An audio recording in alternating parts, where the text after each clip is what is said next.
talk about fears. Let's talk about love.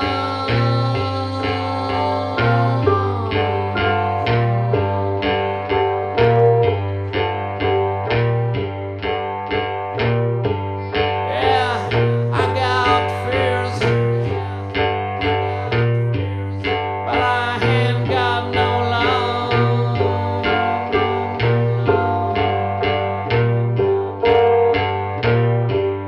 Yes, I got fears. Fear of plane crash. Fear of car crash. Oh, fear of sex. Fear of alcohol. Okay, welcome to Friday. And Friday we do the Q&A video. And so I'm going to go through some of your questions and comments on the Martha Moxley case. A very trying week for sure. Let's jump right into it. AJ Hartong. I found this a very discombobulated narration that does not, he put knit, does knit hold together.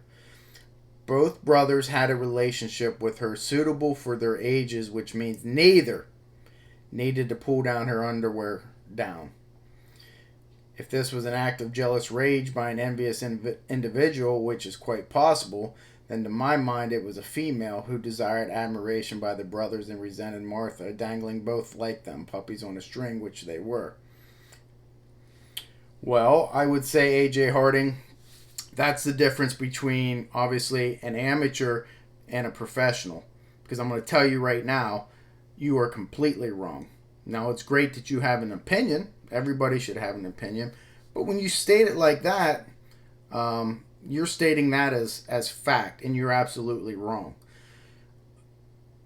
When you say neither needed to pull down her underwear, you are so wrong in that this happens a lot. This happens because of degradation. You want to humiliate the individual that has turned you down.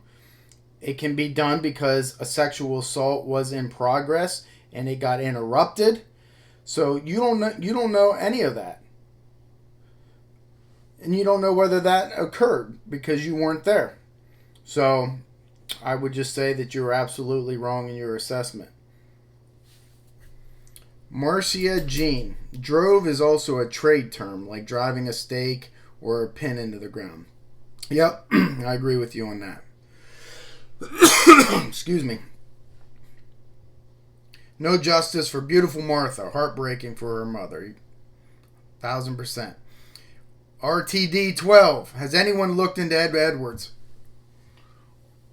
Oh my. If I get another comment about Edwards being involved in another infamous crime, I'm going to go crazy.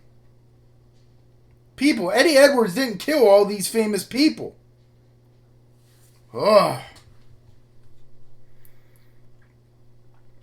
Jackie Taylor. Usually the rage builds over time, and Michael had perved over her for months, maybe years, hence the explosion that night when he saw his brother and her together was the final nail in the coffin, so to speak. I'm no expert, but have been reading and watching true crime for 44 years. And this was a jealousy-driven crime. Jackie, I couldn't agree with you more. See, that's how you state your opinion. Not with capital letters and you know when you don't know, like the previous commenter.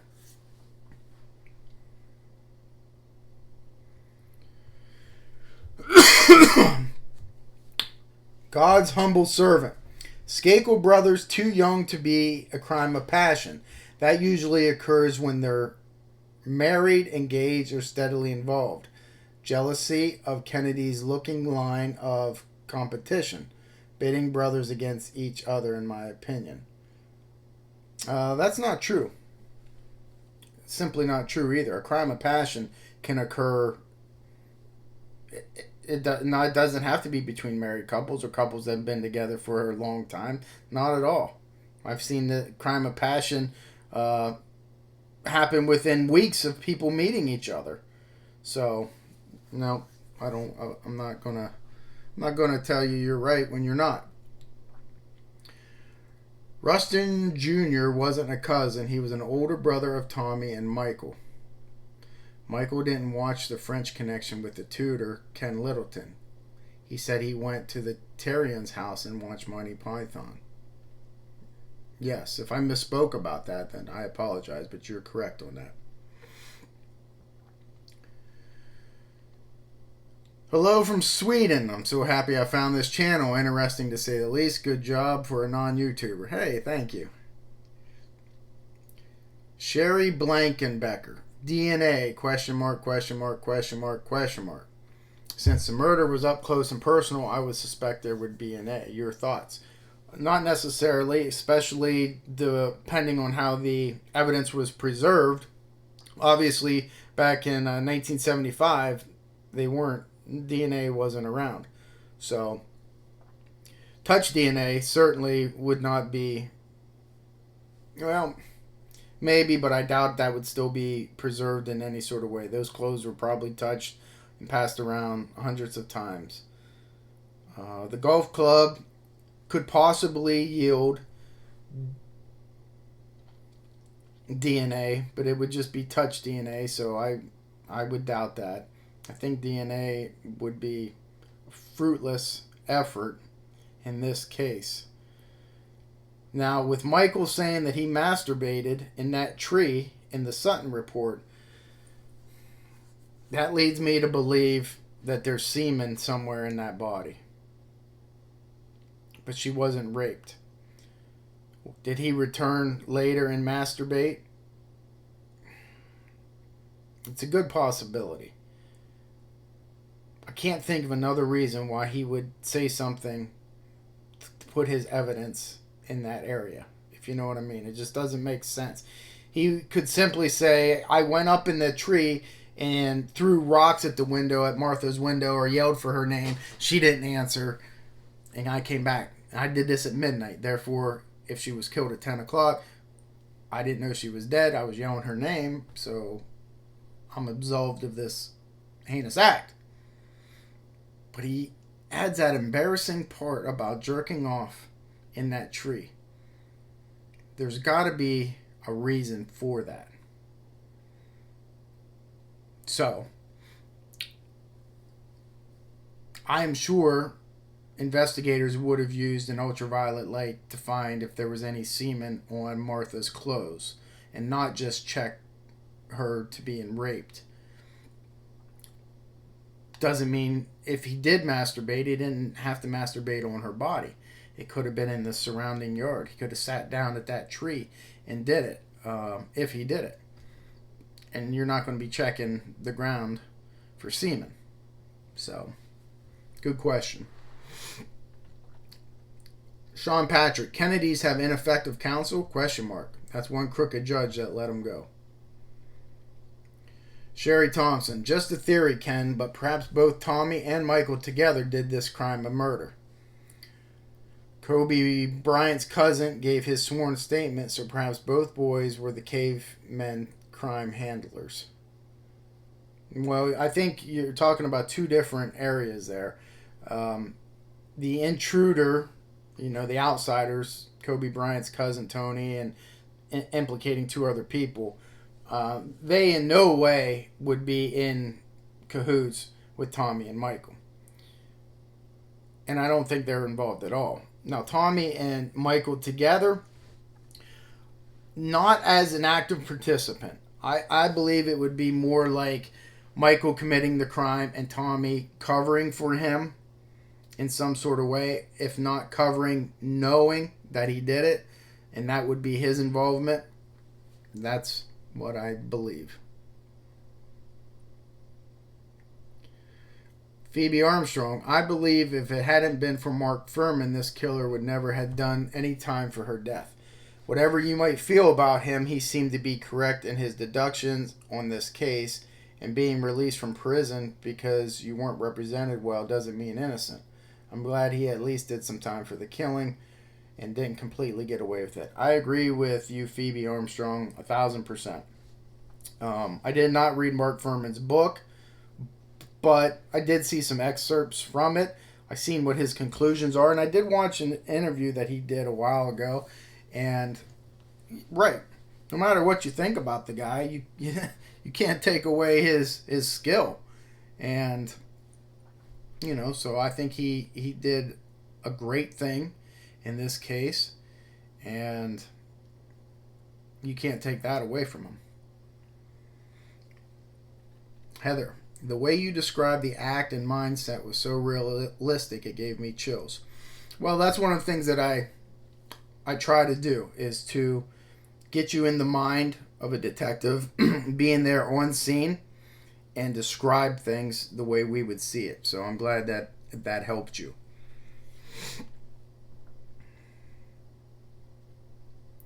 I read the Kennedys had never met any of the Skakels. That might be. I don't know the answers to that. See how I'm getting this beam of light coming through here again? This is like the third time this has ever happened. And all 3 times, it's when I'm recording a video about Martha Moxley. I'm just going to sit here for a minute and enjoy this. It's nothing supernatural, but it makes me smile. Just looking at those beams of light on my left shoulder. Makes me feel good. It's crazy. The older you get, the little things that you take notice of, enjoy in. Look at that. That's something. Alright, I gotta keep where I'm gonna work through it, Martha.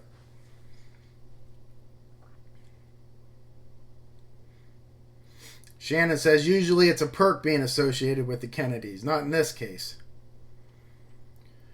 Your scenario makes perfect sense. The words drove her skull. I also thought immediately of drove as a golf term.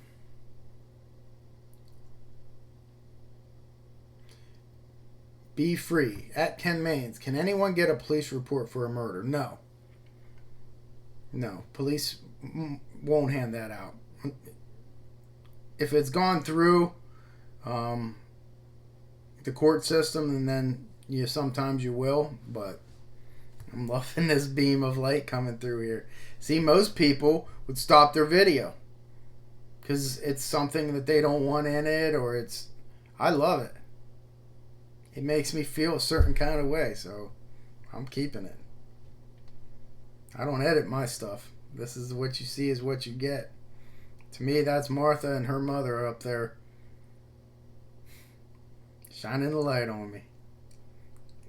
Probably not, but that's how I'm going to believe it. Honest question. Are any of these crimes not sexually motivated? Yeah, there's a lot of crimes that aren't sexually motivated. But sex is such a... You think about procreation, and how... I don't want to get into this, but how sex feels good. And that, in turn, promotes procreation, to have kids. Sex is a huge motivating factor in crimes, absolutely.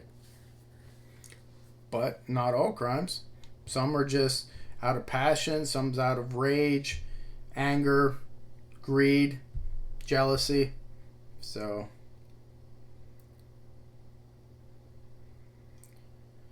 Nancy Evans says, wouldn't he have had blood on his clothes? I believe so.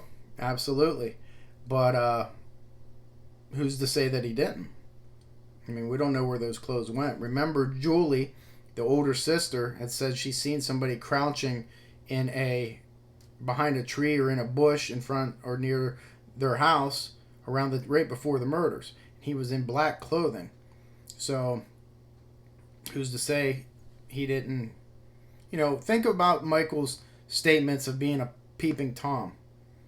He self-admitted this. Well, when you're a peeping Tom, you're not going to wear a yellow shirt, an orange shirt. You're going to wear black. So you're not visible. So this is in line with him doing that, and killing her if he did, and I believe that more than likely he's responsible. Then he goes back and changes. Maybe Ken Littleton catches him coming in with blood on him. Maybe Tommy does. I think something like that more than likely occurred. Jerry says, I'm sorry, I have no idea why, other than my gut, but I have been very uncomfortable with Tommy. You have Mike telling all about masturbation, watching her, and that's very forthcoming. On the other hand, we don't hear much about Tommy or the other boys there that night. Just my gut. So sorry for your loss, Mrs. Martha Moxley. Martha, rest in peace. Yes, but I talked about him being forthcoming about that masturbation. There's a reason for that. And I think that's because his DNA, he thought, may be found there all these years later. Because in 1975, obviously, DNA wasn't anything.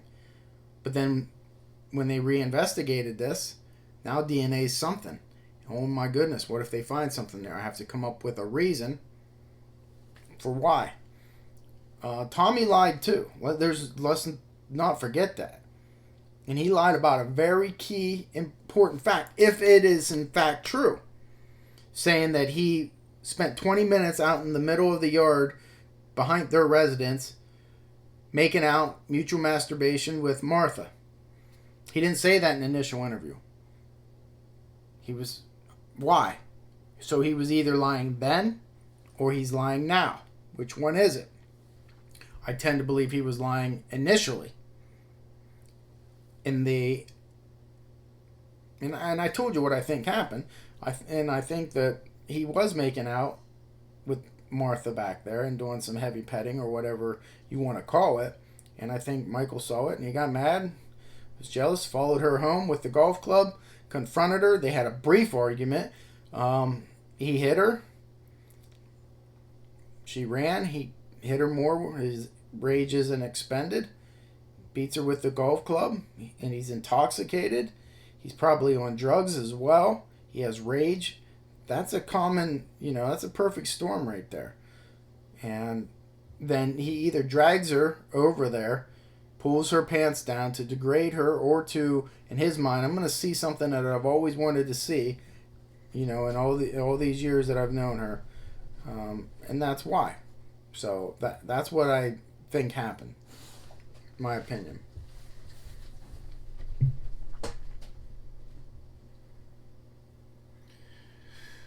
Okay.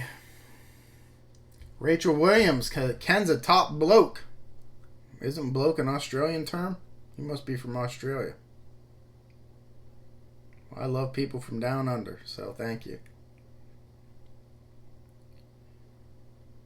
Can someone put me out of my misery and tell me the song in the beginning? It's Dallas Kincaid, Fear and Love, or Love and Fear. Maybe, this is from Frame and Lame. Maybe Mikey was in the tree and saw Martha and his brother going further than he could stand. Either that or Martha caught him in the tree and threatened to tell her dad. Yeah, I didn't think of that. It's certainly a possibility.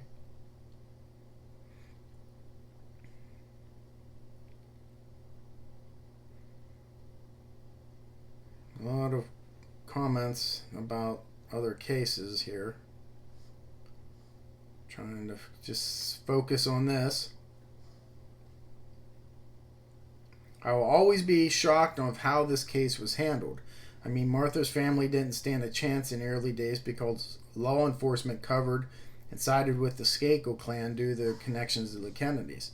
One of the most shocking scenes was when law enforcement allowed Michael's sister to search their house for the other golf clubs. I mean, it could not be any more slack. Judy, I agree with you on a lot of that. Jessica Pazzo. Michael always wanted what Tommy had. And Tommy always had to have what Michael wanted. Michael beat her with the golf club, and then stabbing he did, I believe, to make sure she was dead. That's probably the most concise and articulate comment I've read. and you're right on probably every aspect of that. The only thing that I would question is the stabbing in the neck with the broken golf club shaft. You're right in a way, because it can only be two things. You do that to ensure death, or because your rage is not yet expent. The golf club you're hitting, and it breaks, and you're still angry, and then you stab. And to me, that's what I would think it was, and not to ensure death. But you're right, it's one of the two. Surely, if a stranger rolled up, she would have been screaming head off, and that would have been heard. I would agree, unless, I always like to look at both sides of it. If she's just walking up her driveway and a stranger comes up and she doesn't hear him, and he smacks her in the back of the head with a golf club, which is kind of what Tony Bryant said that the two guys that he implicated were going to do. But to me, that's just it's a defense, and it doesn't explain the rage, the anger, the degradation of pulling her pants down and things like that. I just think the intruder theory, I keep saying intruder, but outside offender, it's an intruder to Bellhaven, I think is basically asinine. I don't think that's at all. Donald McCliff, please do Jeffrey McDonald. Hey, I did. Take a look. Describing a golfing technique to describe how injury is caused is literally admission. Was the tutor supposed to be teaching them golf? Also, did Martha comment on him? I wonder, sounds like he was a narcissistic infatuated with her to the point of paranoia. Well, I think a part of that is true. Absolutely. He had some, according to the psychologist that looked at him, I believe in 1977, Michael had a lot of problems. And a lot of that, I think, have to do with, obviously, the way he was raised.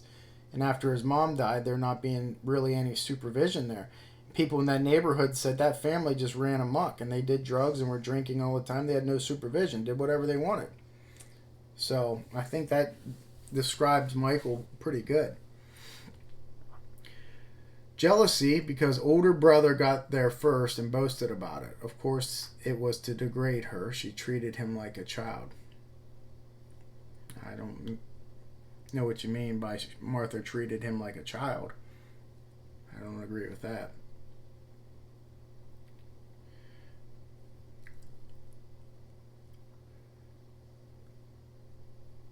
I read Furman's book on this case. It was an incredible book, too. I also believe Michael did this due to rejection, jealousy, and rage. Love your channel. Crystal, I agree. I couldn't agree with you more.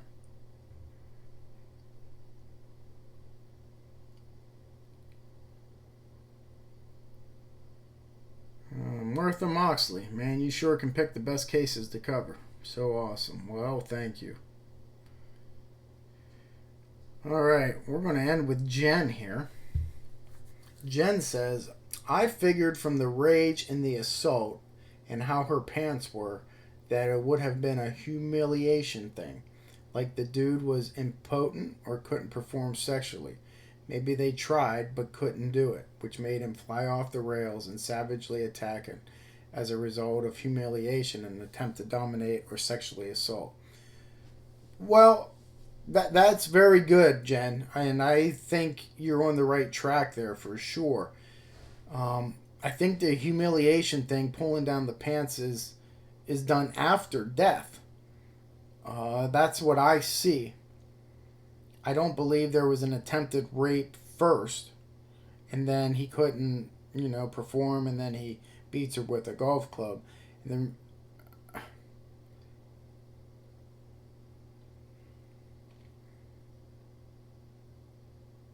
could that be a possibility? Sure. That could be a possibility. But I think if that was the case, there would have been it'd have been, if this sounds right, there'd have been more of a struggle, and her pants would have been pulled all the way off if there was an attempted rape. But of course, if she's on her stomach and he pulls down her pants and tries to rape her that way,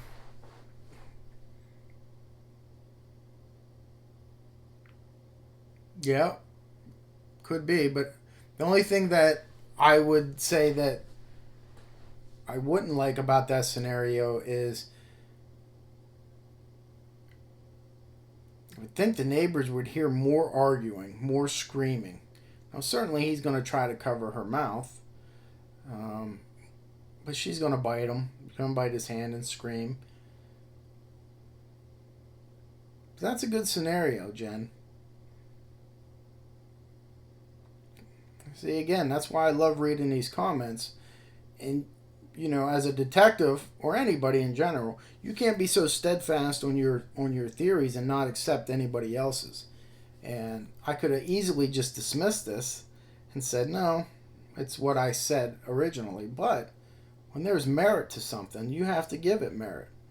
And Jen, because I know a lot of sexual offender fantasies, they are impotent, and they just can't perform. So the violence that they portray on a victim will often take place of that sexual urge that they feel, and that's how they get off. And I've seen that before.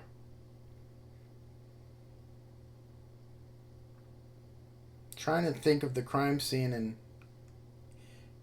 if what you said could actually be happen.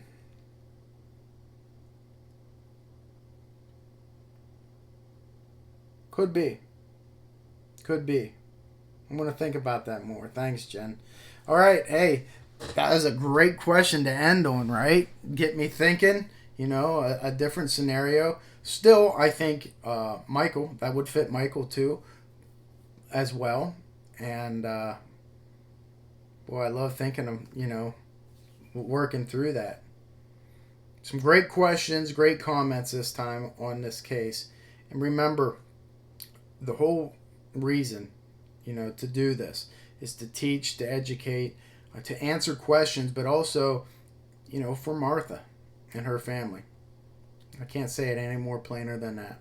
So, this will conclude this whole week we did on Martha Moxley.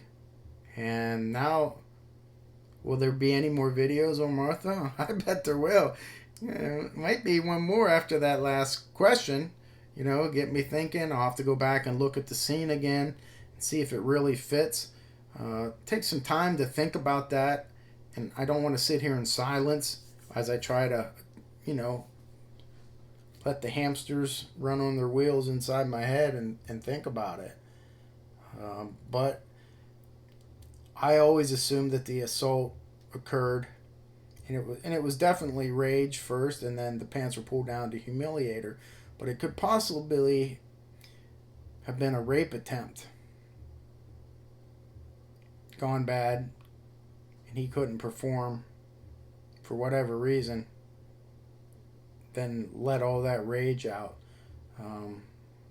Maybe because he was impotent or couldn't perform because he was so drunk. Because it was cold outside. Who knows?